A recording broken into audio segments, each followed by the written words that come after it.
Good morning student. Are के महाविद्यालय की ऑनलाइन क्लासेज में आपका स्वागत है। आज हम बीएससी थर्ड ईयर मैथमेटिक्स पढ़ेंगे। ठीक है, पहले हम बीएससी थर्ड ईयर के पेपर की बात कर लेते हैं। ठीक है, वही 3 पेपर होते हैं। ठीक है, सब पेपर एक एक पेपर सब 40-40 नंबर का होता है। कितने नंबर का? 40-40 हो गया। 120 नंबर, बाकी 30 नंबर होता है प्रैक्टिकल, जो कि सी प्रोग्रामिंग होती है हमारे। ठीक है, पहले हम क्या करते हैं, पेपर की बात कर लेते हैं। देखो, पेपर हम पढ़ेंगे बीएससी थर्ड ईयर मैथ। ठीक है, पेपर की बात कर लेते हैं पहले। ठीक है, पेपर देखो, पहला पेपर होता है अमूर्त बीजगणित।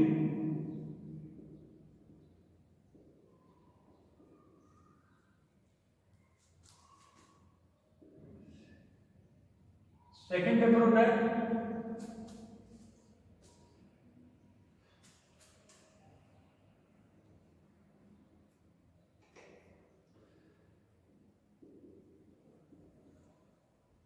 Complex analysis. Complex analysis. Third paper है वो है डायनामिक्स, यानी कि गति विज्ञान। ठीक है, ये हो गया एब्स्ट्रैक्ट अलजेब्रा। ठीक है, 3 पेपर है तुम्हारे। कितने पेपर है? 3। पहला अमूर्त बीजगणित एब्स्ट्रैक्ट अलजेब्रा, दूसरा है कॉम्प्लेक्स एनालिसिस। ठीक है, तीसरा पेपर है डायनामिक्स, गति विज्ञान। ठीक है, ये तीनों पेपर 40-40 नंबर के होते हैं। टोटल हो गए 120 नंबर प्लस 30 नंबर प्रैक्टिकल की। ठीक है, और टोटल नंबर हो गया 150। ठीक है, तो ये हो गया 150 नंबर के। तो ये 3 पेपर है। हाँ, और आगे तुम्हें यदि एमएससी करनी है, नेट क्वालिफाई करना है, क्या करना है? यदि एमएससी करनी है और क्या करना है, नेट क्वालिफाई करना है, तो ये जो पेपर है फर्स्ट वाला, ये बहुत इंपॉर्टेंट रोल प्ले करता है। ठीक है, पहला जो पेपर है कौन सा? अमूर्त बीजगणित। ये जो पेपर है वो क्या करता है, बहुत इंपॉर्टेंट रोल क्या करता है, प्ले करता है। नेट की तैयारी करोगे या कभी एमएससी करोगे उसके अंदर। ठीक है, और ये दूसरा वाला पेपर कॉम्प्लेक्स एनालिसिस, ये भी बहुत इंपॉर्टेंट रोल प्ले करता है इसमें। जब तुम कभी नेट की तैयारी करोगे या कभी एमएससी करोगे, आगे कभी कहीं पे पढ़ाओगे, तो ये पेपर बहुत काम करता है। ठीक है, देखो अब हम पढ़ेंगे आज बीएससी थर्ड ईयर मैथ्स का फर्स्ट पेपर अमूर्त बीजगणित। ठीक है, और उसमें पढ़ेंगे हम फर्स्ट यूनिट। कौन सी यूनिट पढ़ेंगे? First unit. देखो,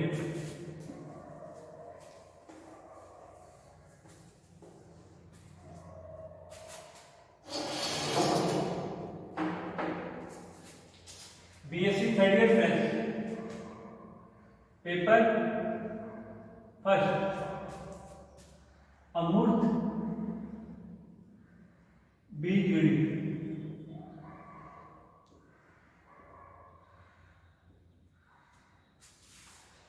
BSc third year maths paper में पढ़ेंगे फर्स्ट अमूर्त बीजगणित। और यूनिट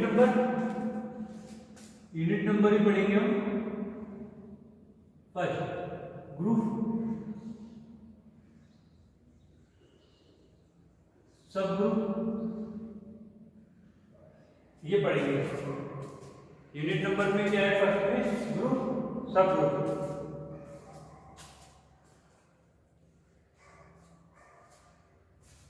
ठीक है,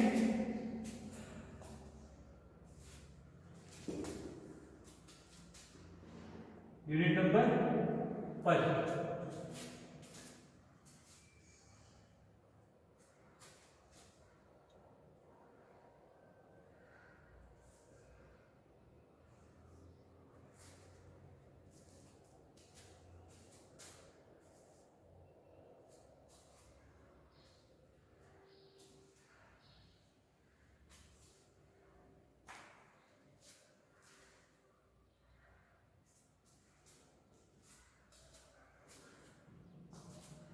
फर्स्ट। और यूनिट नंबर फर्स्ट में है क्या, ग्रुप सब ग्रुप,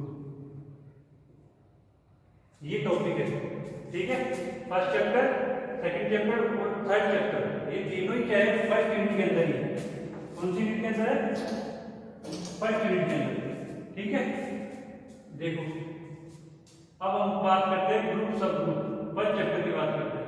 कौन से चैप्टर की, फर्स्ट चैप्टर की। देखो सबसे पहले तुम्हें पता होना चाहिए इसके बारे में, द्विचर संक्रिया के बारे में। ठीक है, देखो द्विचर संक्रिया,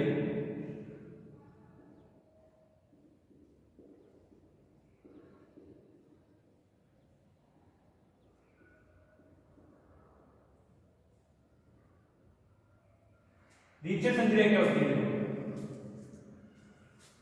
देखो इसकी डेफिनेशन देखो, माना एक एरिक समुच्चय है, क्या है डेफिनेशन, क्या है, माना एक एरिक समुच्चय है, तब फंक्शन एफ ए क्रॉस ए से ए में डिफाइन है। क्या है डेफिनेशन, माना एक एरिक समुच्चय है, तब फंक्शन ए क्रॉस ए से ए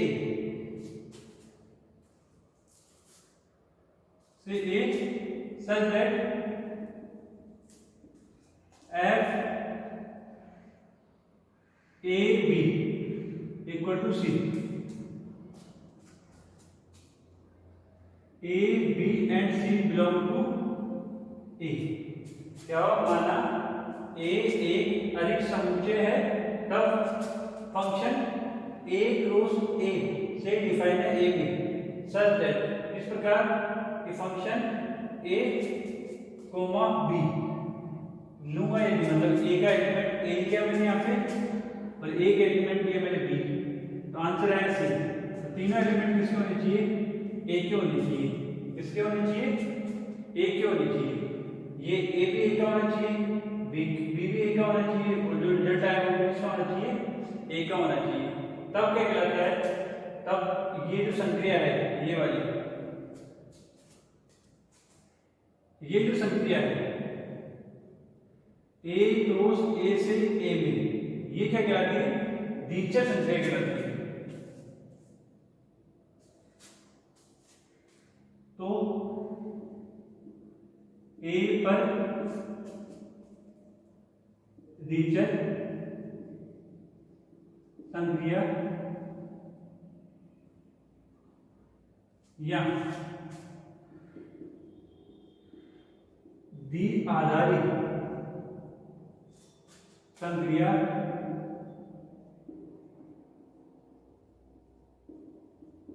कहलाती है। ठीक है, तो क्या हो गया, द्विचर संक्रिया की बात करें, डेफिनेशन, माना ए एक अरिक्त समुच्चय है, तब एफ ए क्रॉस ए से डिफाइन होता है ए के अंदर ही, सच दैट एफ ए और बी ये दो एलिमेंट लेने होंगे किसके, ए और ए के, तो आंसर जो आएगा सी वो भी ए में आना चाहिए। इसका मतलब इंप्लाइज है A B and C belong to A. तो ए पर द्विचर संक्रिया या द्वि-आधारी संक्रिया कहलाती है।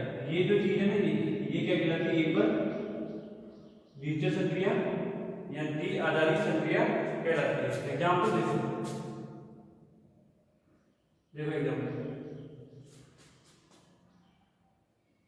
एग्जाम्पल ले लिया मैंने n प्लस, ये मैंने एक एग्जाम्पल ले लिया n क्या है यहाँ पे, n बिलोंग टू n, ठीक है, और ये सारे क्या है, नेचुरल नंबर है, नेचुरल नंबर।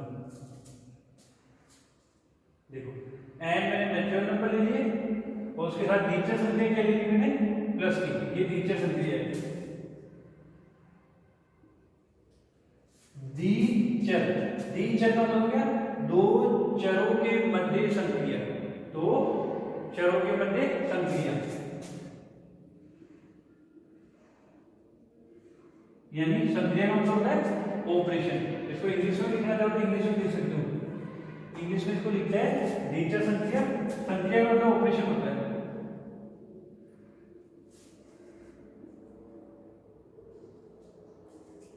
है ना, दो चरों के मध्य संक्रिया क्या कहलाती है, द्विचर संक्रिया। देखो अब कोई भी एलिमेंट ले लो, मैंने ले लिया 2 and 3 बिलोंग टू n, क्या लिया मैंने 2, 3, दो एलिमेंट लिए मैंने n के। अब इन दोनों के बीच में क्या लगाऊंगा मैं, संक्रिया लगाऊंगा। 2 + 3 क्या है मेरे पास 5, ये भी क्या होना चाहिए, n के अंदर होना चाहिए। देखो मैंने दो एलिमेंट लिए 2, 3, वो किसके अंदर है, n के अंदर। तो 2 + 3 संक्रिया क्या है यहाँ पे, प्लस की संक्रिया है, तो 2 + 3 वो भी किसको होना चाहिए 5, वो भी किसको होना चाहिए n। इसका मतलब क्या हो गया कि यह n के लिए, यह n के लिए प्लस की द्विचर संक्रिया है।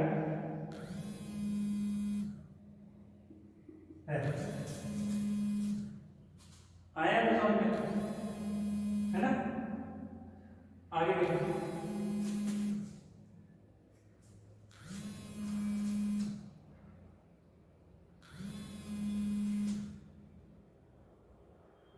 आगे बात करते हैं। देखो अब बात करते हैं कौन सा नहीं, देखो एग्जाम्पल देते हैं, ठीक है।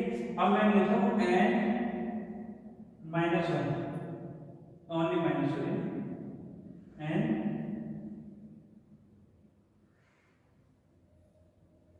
और क्या दिया मैंने माइनस। इसकी बात करते हैं, देखो ये द्विचर संख्या है या नहीं है, और n क्या है यहाँ पे, नेचुरल नंबर, n क्या है, नेचुरल नंबर। देखो क्या लूंगा, मैंने वही दो एलिमेंट लिए 2 और 3, बिलोंग करते हैं किसमें, n में। अब देखो 2 - 3 इक्वल टू में क्या आएगा, -1, जो कि नॉट बिलोंग टू n। 2 में से -3 किया तो इक्वल टू क्या है, -1, जो कि not belong to n। -1 n भी होता ना, इसका मतलब मैंने दो एलिमेंट लिए, क्या क्या लिए, मैंने दो एलिमेंट क्या क्या लिए 2, 3, जो कि किसके अंदर है, n के अंदर। एक 2 में से 3 माइनस करूंगा तो क्या है, -1, -1 n के अंदर बिलोंग नहीं करता, नहीं करता ना। इसका मतलब क्या हो गया कि n के लिए माइनस द्विचर संक्रिया नहीं है। इसका मतलब क्या हो गया, नेचुरल नंबर के लिए माइनस जो है वो द्विचर संक्रिया नहीं है। आया तो समझ में। देखो आगे ये द्विचर संक्रिया होगी, ये तुम्हें आना चाहिए।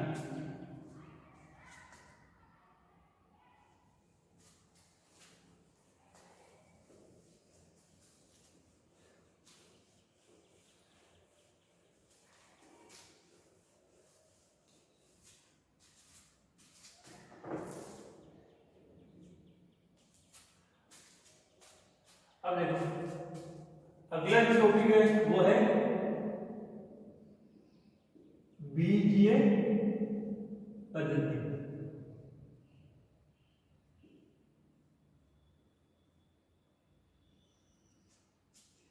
बीजीय पद्धति, अभी हमने क्या पढ़ा था, हमने पढ़ा था द्विचर संक्रिया। उन द्विचर संक्रिया को अलजेब्रा में बीजीय पद्धति से कैसे लिखते हैं, वही क्या कहलाती है, बीजीय पद्धति कहलाती है। देखो लिखो डेफिनेशन, माना जी कोई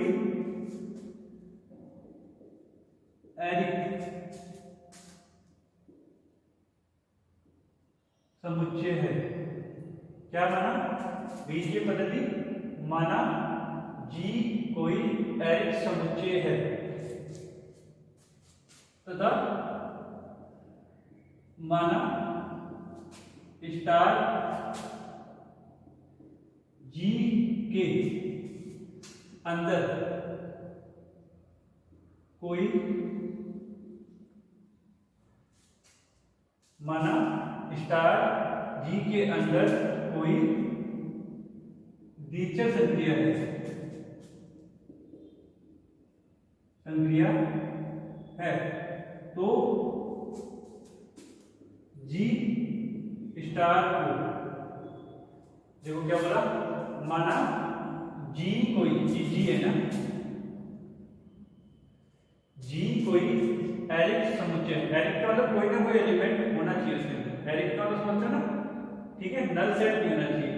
माना जी कोई एरिक समुच्चय है तथा माना स्टार जी के अंदर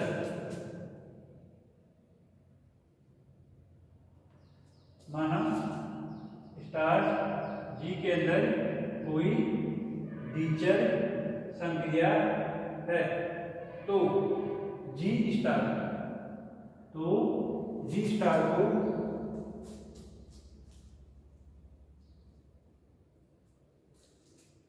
तो मत लिखना, तो लिखना तब युग्म जी स्टार बीजीय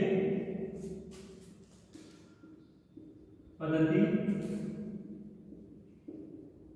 कहलाती है। क्या हुआ, माना जी कोई एरिक समुच्चय है तथा माना स्टार जी के अंदर कोई द्विचर संक्रिया है, तब युग्म जी स्टार बीजीय पद्धति कहलाती है। जैसे एग्जाम्पल देखो, जैसे मैंने लिया नेचुरल नंबर का प्लस के साथ, बताया था नहीं मैंने, अभी प्रूफ करके बताया था, नेचुरल नंबर का मैंने ले लिया मल्टीप्लाई के साथ, ऐसे मैंने होल नंबर का ले लिया इसके साथ प्लस के साथ भी, ऐसे मैंने होल नंबर का ले लूँ मैं उसके साथ में, किसके साथ में, मल्टीप्लाई के साथ में, ठीक है। ऐसे ही मैं क्या लेता हूँ, ऐसे मैंने ले लिया क्या, रियल नंबर का माइनस के साथ में ले लिया। रियल नंबर तो सारे होते हैं, रियल नंबर क्या होते हैं, सारे नंबर रियल नंबर होते हैं। इसका मतलब कि मैं कोई भी दो नंबर लूंगा, उनका क्या करूंगा, द्विचर संक्रिया लाऊंगा। क्या लाऊंगा, द्विचर संक्रिया, दो चरों के बीच ऑपरेशन करूंगा, तो क्या आएगा, वो हमेशा रियल नंबर ही आएगा। इसका मतलब क्या हो गया, ये सारे के सारे क्या होगी, बीजीय पद्धति होगी। क्या होगी, बीजीय पद्धति। अब बात करते हैं कौन सी बीजीय पद्धति की है। देखो यदि मैं मान लो ऐसे ले लूं नेचुरल नंबर, उसके साथ द्विचर संक्रिया ले लूं डिवाइड, क्या ले लिया, नेचुरल नंबर उसके बाद द्विचर संक्रिया ले ली मैंने डिवाइड। देखो कोई भी दो नंबर ले लो, माना 2 और 4, वो क्या है, नेचुरल नंबर के अंदर है, नहीं 2 और 4 क्या है, नेचुरल नंबर के बीच में। द्विचर संक्रिया क्या हमारे पास में, डिवाइड वाली, दो चरों के बीच जो संक्रिया होगी वो कौन सी होगी, डिवाइड, भाग वाली। आया समझ, देखो लगाओ द्विचर संक्रिया, मैंने लिखा 2/4, डिवाइड तो दे रहा हूँ पहले, सिंपल, देखो सिंपल लिख लेता हूँ, 2 में डिवाइड किया किसका, 4 का, इसका मतलब 2/4 कैंसिल होगा तो क्या आ जाएगा, 1/2। ये क्या है, नेचुरल नंबर में आता है क्या, नहीं आता, इसका मतलब क्या हो गया, E and डिवाइड, यह है एक बीजीय पद्धति नहीं है। आया समझ? दोबारा देखो, बीजीय पद्धति माना जी कोई अरिक्त समुच्चय है तथा माना स्टार, स्टार कुछ भी हो सकता है, प्लस गुणा भाग, माना स्टार जी के अंदर कोई दिचर संख्या है, तब युग्म, ये युग्म, तब युग्म जी कोमा स्टार एक बीजीय पद्धति कहलाती है। जैसे n प्लस n, कोई भी नेचुरल नंबर ले लो, दुनिया के कोई भी नेचुरल नंबर, उनको ऐड करो तो हमेशा नेचुरल नंबर आएगा। इसका मतलब ये क्या है? बीजीय पद्धति। कोई भी नेचुरल नंबर ले लो, ठीक है, और उनको मल्टीप्लाई करो, हमेशा नेचुरल नंबर आएगा। तो ये भी क्या है? बीजीय पद्धति है। कोई भी होल नंबर ले लो, ठीक है, और उनको प्लस करो तो वो भी क्या आएंगे? हमेशा होल नंबर आएंगे, ठीक है। कोई भी होल नंबर ले लो, उनको मल्टीप्लाई करो, हमेशा क्या आएंगे? होल नंबर आएंगे। कोई भी रियल नंबर ले लो, रियल नंबर के सारी दिचर संख्या लग जाएगी, चाहे डिवाइड कर लो, चाहे मल्टीप्लाई कर लो, चाहे प्लस कर लो, चाहे सब्ट्रैक्ट कर लो, यानी माइनस कर लो, ठीक है। ये सारी की सारी क्या है? बीजीय पद्धति। सारी की सारी क्या है? बीजीय पद्धति। और ये सारी की सारी और भी एग्जांपल है जो बीजीय पद्धति नहीं है। और एग्जांपल लिख दो, देखो क्या लिखना कि W माइनस, ये भी नहीं, यहाँ ये लिखो W और डिवाइड, ये भी नहीं है ना। ये सारी क्या है? बीजीय पद्धति नहीं है। यहाँ से समझ में आया? अगले टॉपिक पे चले, देखो अगले टॉपिक देखो।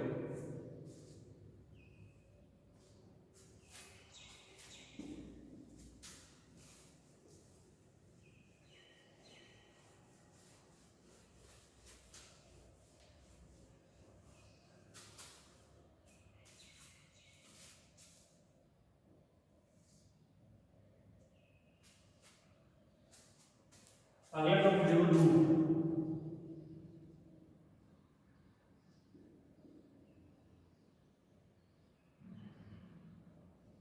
इसके बाद क्या है? लूप।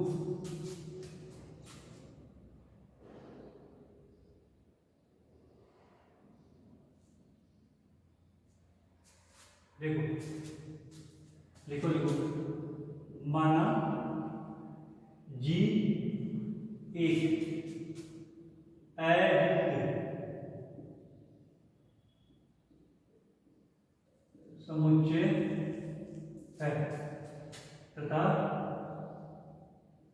समुच्चय है तथा स्टार जी के अंदर एक दिचर, देखो क्या लिखा? माना जी एक अरिक्त समुच्चय है तथा स्टार जी के अंदर एक दिचर संक्रिया है, तब जी स्टार युग्म, तब जी स्टार युग्म लूप कहलाता है यदि कोई, लूप कहलाता है यदि कोई अवयव ए बिलोंग करता है जी में, यदि कोई अवयव ए बिलोंग करता है जी में के लिए कोई अन्य अवयव ई इस प्रकार है कि a star e equal to a e star a. यहां पे ई क्या है? तत्समक अवयव। क्या है? तत्समक अवयव, आइडेंटिफाई एलिमेंट। देखो क्या है, लूप क्या बोलते हैं? लूप किसको बोलते हैं? माना जी एक अरिक्त समुच्चय है तथा स्टार जी के अंदर एक टीचर संख्या है, तब जी स्टार को बीजीय पद्धति जी स्टार युग्म को तब जी स्टार युग्म लूप कहलाता है यदि कोई अवयव ए बिलोंग टू जी के लिए कोई अन्य अवयव ई क्या है? यहाँ पे तत्समक अवयव पढ़ा हुआ ना, तत्समक अवयव इस प्रकार है कि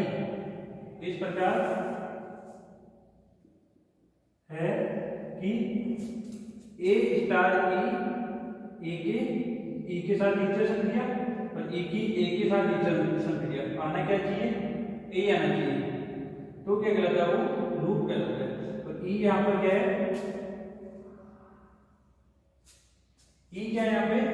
तत्समक अवयव। ये चीज समझ में आई? पढ़ा होगा तुमने, देखो एडिशन सब करके लिए यहाँ पे लिख रहा हूँ। तुमने पढ़ा होगा कि जोड़ के लिए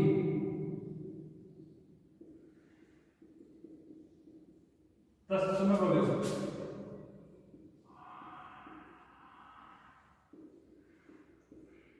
जीरो होता है। क्यों होता है जीरो? क्योंकि देखो मैं 2 में प्लस 0 करूंगा तो 0 आएगा, और यदि 0 प्लस 2 करूंगा तो भी क्या आएगा? 0 आएगा। हो गया? देखो 2 plus 0 equal to 2, 0 plus 2 equal to 2। इसका मतलब क्या? जोड़ के लिए तत्समक अवयव क्या होता है? 0 होता है। ऐसे गुणा के लिए तत्समक अवयव क्या होता है? गुणा के लिए तत्समक अवयव क्या होता है? 1 होता है। क्या होता है? 1। आगे समझ में लूप की डेफिनेशन आई समझ में? एग्जांपल ले लेते हैं, सिंपल एग्जांपल। ठीक है, एग्जांपल क्या ले? देखो इंटीजर्स ले लेते हैं और उसका लेंगे मैंने प्लस। देखो जेड होता है इंटीजर, क्या क्या है इसमें? 0 plus minus 1 plus minus 2 plus minus 3 plus minus 4 फिर धीरे धीरे आ गया समझ में? देखो अब बात करते हैं कोई भी एलिमेंट। अब यहाँ पे देखेंगे, ये देखो 0 बोलो, मैंने 0 दिया, 0 जेड में है और मैंने -1 दे दिया। अब मैं 0 -1 करूँगा तो भी आंसर -1 आएगा, और -1 प्लस 0 करूँगा तो भी आंसर -1 आएगा। इसका मतलब क्या हो गया कि ये जो मेरे पास क्या है? बीजीय पद्धति। क्या है मेरे पास? बीजीय पद्धति। ये मेरे पास जो बीजीय पद्धति है ना, इसका जो एलिमेंट है, इसका जो एलिमेंट 0 है वो इसका क्या है? तत्समक अवयव। क्या है? तत्समक अवयव, आइडेंटिफाई एलिमेंट। क्या लिखूंगा? 0 जेड प्लस के लिए तत्समक अवयव है। आया समझ? ये लूप के बारे में देख। आगे बढ़ता हूं, semi loop.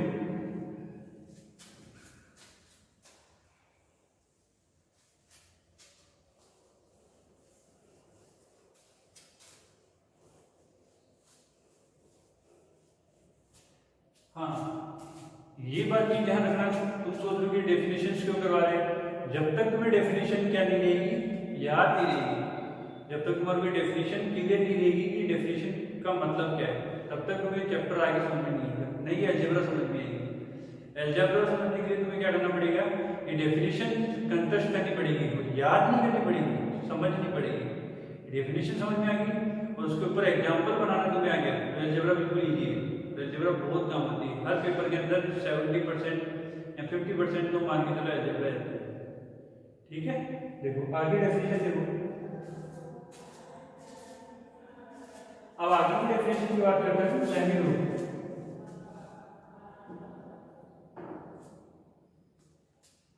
Semi group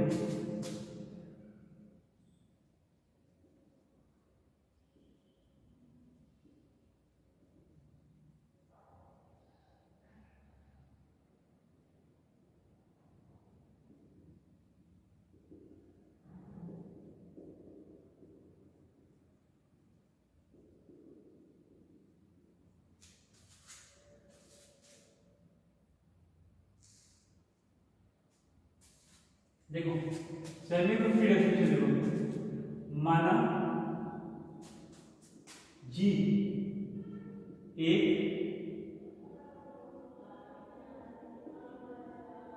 Eric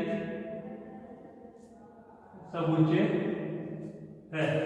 क्या हो, माना जी एक एरिक समुच्चय है तथा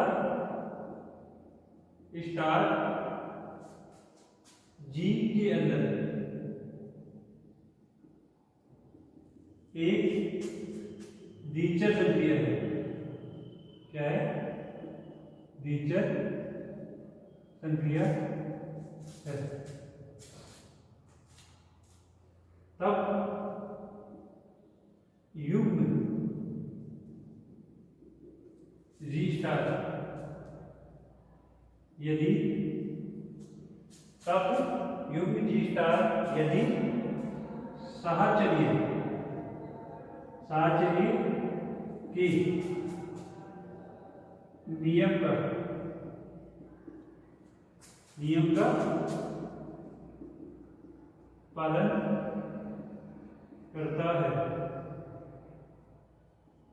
तो क्या बोला जाएगा डेफिनेशन, माना जी एक अरिक्त समुच्चय है। अरिक्त का मतलब होता है ना, नल सेट भी होना चाहिए, मतलब खाली सेट भी होना चाहिए, तथा स्टार जी के अंदर एक द्विचर संक्रिया है।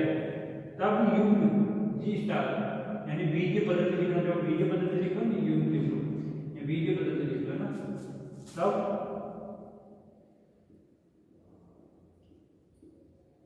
बीजीय पद्धति जी स्टार यदि, तब बीजीय पद्धति जी स्टार यदि साहचर्य के नियम का पालन करता है या करती है, तो जी स्टार सेमी ग्रुप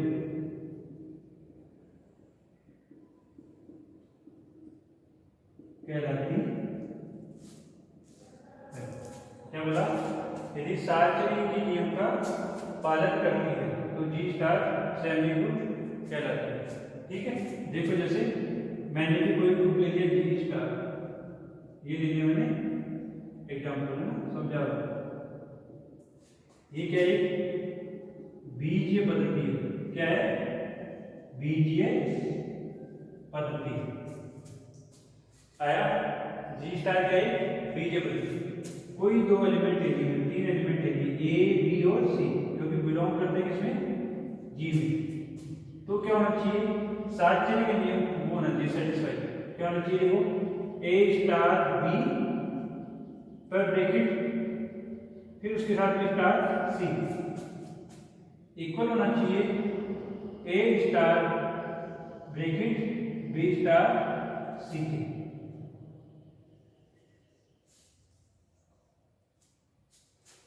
क्या होना चाहिए, ए स्टार बी का ब्रैकेट स्टार सी इक्वल होना चाहिए ए star bracket B star c के। यह है साहचर्य का नियम।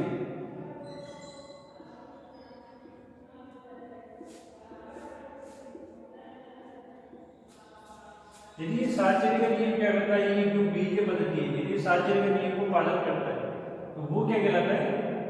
Semi group. क्या कहलाता है? Semi group. एग्जाम्पल देखो, इतने सारे एग्जाम्पल दिखा दिए, कोई सा ले लो, ठीक है, सिंपल सा ले लेते हैं, होल नंबर ले लेते हैं और उसका प्लस ले लेते हैं, ठीक है। ये बीजीय पद्धति है, बीजीय पद्धति लेनी है, ऐसा नहीं कि तुम यहाँ पे माइनस ले लो फिर उसको साचरी नियम लगाने लगे हो, ठीक है। यहाँ पे तुम माइनस ले लो फिर उसको साचरी नियम लगा रहे हो, फिर कह रहे हो सर साचरी नियम लग ही नहीं रहा। ये बीजीय पद्धति नहीं होती माइनस वाली, ठीक है। ये चीज जानना देखो। इसकी बात करते हैं डब्ल्यू प्लस की।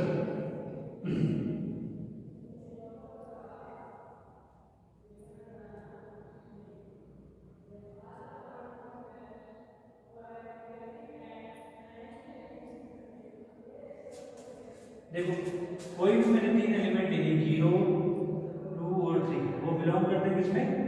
डब्ल्यू में। किसमें बिलोंग करते हैं? डब्ल्यू में।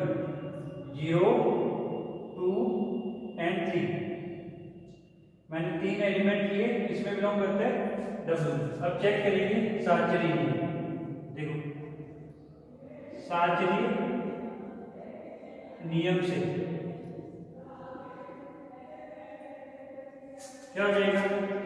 0 + 2 और उसके बाद +3 इक्वल होना चाहिए 0 + 2 + 3 के।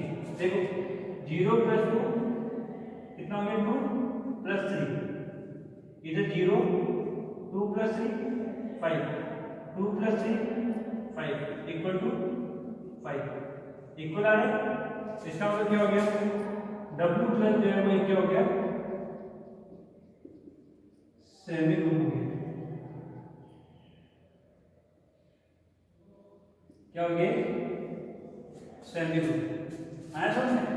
साचरी नियम को पालन हो रहा है ना, 5 = 5 आ गया। इसका मतलब क्या हो गया? डब्ल्यू प्लस जो था मैंने जो क्या माना था?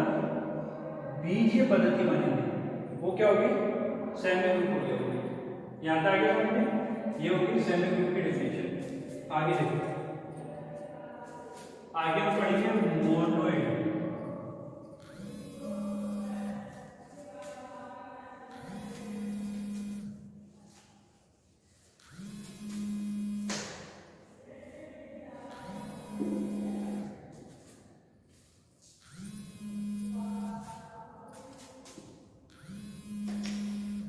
आगे हम पढ़ेंगे मोनोइड।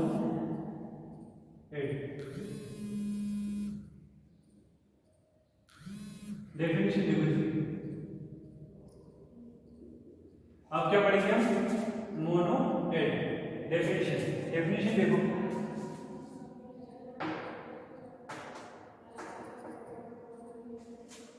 देखो क्या डेफिनेशन है? माना G एक एरिक समुच्चय है, एरिक समुच्चय है तथा माना G एक एरिक समुच्चय तथा स्टार G में एक द्विचर संक्रिया है। क्या बोला? माना G एक एरिक समुच्चय है तथा स्टार G में एक द्विचर संक्रिया है, तब बीजीय पद्धति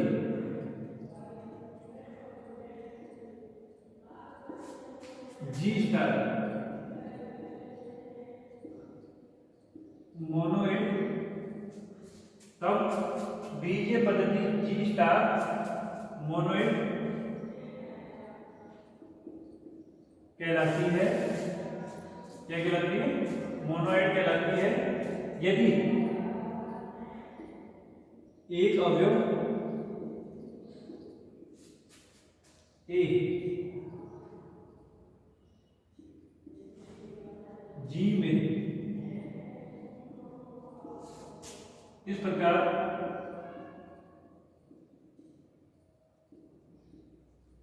विद्यमान हो।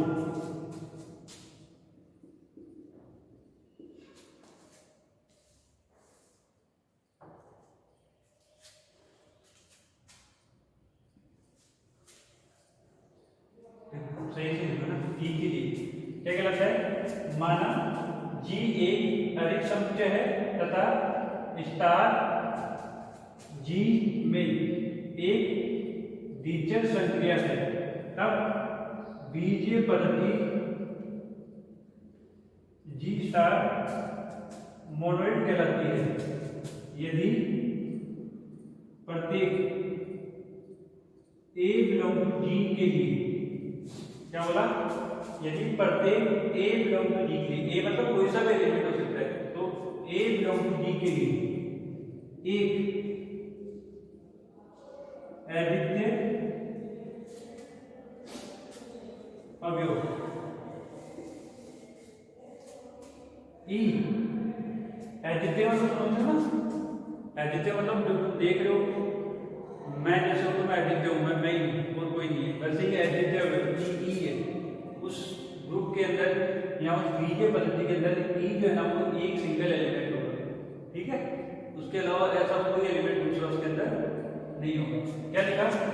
मोनोइड कहलाती है यदि प्रत्येक ए बिलोंग टू जी के लिए एक अद्वितीय अवयव ई इस प्रकार विद्यमान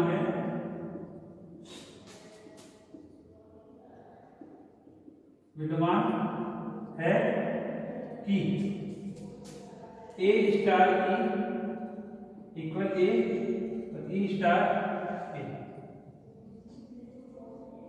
क्या बोला? देखो, माना जी एक एरिक्स समुच्चय है तथा स्टार जी में एक द्विचर संक्रिया है, तब बीजीय पद्धति जी स्टार मोनोइड कहलाती है यदि प्रत्येक ए बिलोंग टू डी के लिए, मतलब कोई भी एलिमेंट हो सकता है, के लिए एक अद्वितीय अवयव ई इस प्रकार विद्यमान है कि ए स्टार ई इक्वल होगा ए के और इक्वल होगा ई स्टार ई के, जहां ई तस्मक अवयव है। ये होगी मोनोइड की डेफिनेशन, ठीक है? अब जो भी वो होगा बीजीय पद्धति होगी, उसके अंदर एक ना एक तो क्या होगा? तस्मक अवयव होगा। एग्जांपल तुम्हारी मर्जी हो देख सकते हो, कोई दिक्कत नहीं है ना, ठीक है? ये हो गया, ये तो होगी फर्स्ट कंडीशन, ठीक है? अभी बात करें इसकी, ये तो पहले क्या आ चुका है, ये किसमें आ चुका है? लूप में आ चुका है। किसमें आ चुका है? लूप में। किसमें आ चुका है? लूप में। लूप में क्या डेफिनेशन थी? सेम ये डेफिनेशन थी कि उसमें एक एलिमेंट ऐसा होगा जिसके लिए ए स्टार ई इक्वल होना चाहिए ए के और वो इक्वल होना चाहिए स्टार ई के, ठीक है? फिर सेकंड डेफिनेशन हमने लूप के बाद में क्या पढ़ी थी? Semi loop. क्या पढ़ी थी? Semi loop. सेमी लूप में हमने क्या पढ़ा था कि उसमें जो भी बीजीय पद्धति जी स्टार होगी वो क्या करेगी? जो भी जी स्टार होगी वो सेमी लूप में क्या होता है? वो सातचर्य के नियम का क्या करती है? पालन करती है। कौन से नियम का? सातचर्य के नियम का। मोनोइड क्या होता है? मोनोइड में तस्मक अवयव भी होगा और सेकंड सातचर्य के नियम का पालन करती है, यानी कि तीन एलिमेंट के लिए ए बी और सी बिलोंग टू जी, तो ए star B star c equal होगा ए स्टार बी स्टार सी। आया समझ में? इसका मतलब पहली डेफिनेशन बताई मैंने बीजीय पद्धति की। बीजीय पद्धति समझ में आई क्या? जो किसी भी ग्रुप के अंदर बीजीय पद्धति के बारे में क्या हो रहा था कि किसी भी ग्रुप के अंदर, ठीक है ना, किसी भी उसके अंदर ग्रुप के अंदर, ठीक है ना, कोई भी एरिक समुच्चय उसके अंदर यदि हम कोई द्विचर संक्रिया लगाते हैं तो उसको दिखाने का जो तरीका है ऐसे जी स्टार, ये होती है बीजीय पद्धति, ठीक है? फिर उसके बाद हमने पढ़ी थी लूप की डेफिनेशन। लूप क्या कहता है, कोई भी बीजीय पद्धति है, ठीक है, और बीजीय पद्धति के अंदर यदि वो क्या करता है, तस्म अवयव विद्यमान होता है, उसमें ई विद्यमान होता है, तो वो क्या कहलाता है, लूप कहलाता है। ये वाली कंडीशन सेटिस्फाई करता है, ये कंडीशन, ठीक है। फिर उसके बाद हमने पढ़ा था सेमी लूप। क्या पढ़ा था, सेमी लूप। सेमी लूप में क्या होता है, सेमी लूप में कोई भी बीजीय पद्धति, कोई भी बीजीय पद्धति है जी स्टार, यदि ये जी स्टार सार्वजनिक का नियम का पालन करती है, इसके नियम का, सार्वजनिक नियम का, तो वो क्या कहलाती है, सेमी लूप। मोनोइड क्या होता है, मोनोइड में क्या होगा, लूप और सेमी लूप की जो डेफिनेशन है वो क्या हो जाएगी, मिक्स हो जाएगी। मोनोइड क्या होगा, देखो, माना जी एक एरिक समुच्चय है तथा स्टार जी में एक नीचर संख्या है, तब बीजीय पद्धति जी स्टार मोनोइड कहलाती है यदि प्रत्येक जी, प्रत्येक ए बिलोंग टू जी, ए कोई भी एलिमेंट हो सकता है, ठीक है ना, वो सेट के हिसाब से करेगा, तुम जो सेट लोगे ना समुच्चय उसके उस हिसाब से ले लो। ए कोई एलिमेंट है जी के अंदर, के लिए एक अद्वितीय अवयव ई इस प्रकार विद्यमान है कि first A star e equal होगा ए के इक्वल होगा ए स्टार ए के, जहां ई तत्सम अवयव है, ठीक है। सेकंड दूसरा क्या होगा, सार्वजनिक के नियम का भी क्या करती है, पालन करती है, ये जी स्टार, ठीक है। ए बी सी तीन एलिमेंट है इसके जी के, क्या होना चाहिए, ए star B bracket star c equal होना चाहिए ए star bracket B star c के। आया समझ में, ये होगी मोनोइड की डेफिनेशन। आगे देखिए, अब बात करते हैं ग्रुप की। अब हमारा चैप्टर चालू होगा ग्रुप, उसके लिए हमारी डेफिनेशन पता होनी चाहिए।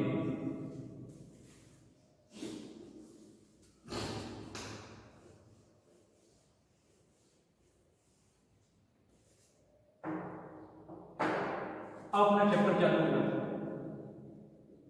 Chapter number 2।